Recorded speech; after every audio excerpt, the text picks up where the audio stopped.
philosophy, I think it's kind of removed from humanity when it's taught by professors at university. Usually they don't really get too much into the real world. But I do think that we need to introduce the philosophers in public schools and simplified.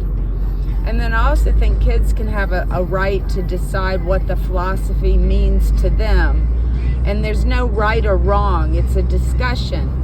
And that's really important because when you read a lot of different philosophers, if you enjoy it, you'll find that you come up with your own philosophy and you pick and choose from the different philosophers ideas that you debate within yourself and that you think about. And it's a curious thing to kind of brain tease yourself a little bit about what someone thinking 2,000 years ago, or during the times. I loved Rousseau's Emily, and it's fascinating. If you want to think a little bit about something, but I think we really have to get away from right and wrong interpretations by students, because I want to hear what they have to say. I want to hear how the material that they read and how they absorb it, if they're interested in it, what it means to them. That's what's most important, not getting it right.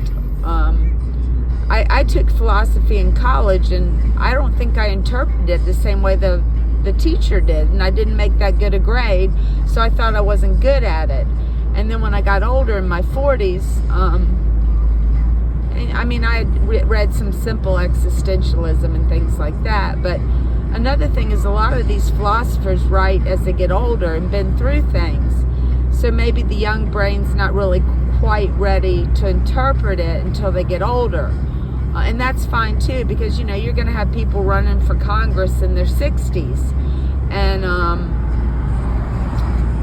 so yeah, they may not really be interested or able to interpret, Socrates, David Hume, any of them. But it's a library that the children need to know exists, and a place they can go to read and to think about ethics and choices and things like that. It's just so important to do some thinking as our country about the choices that we're making for the environment, for our children, for our lives, for the way we live, for energy. Just everything involves those kind of thinking choices.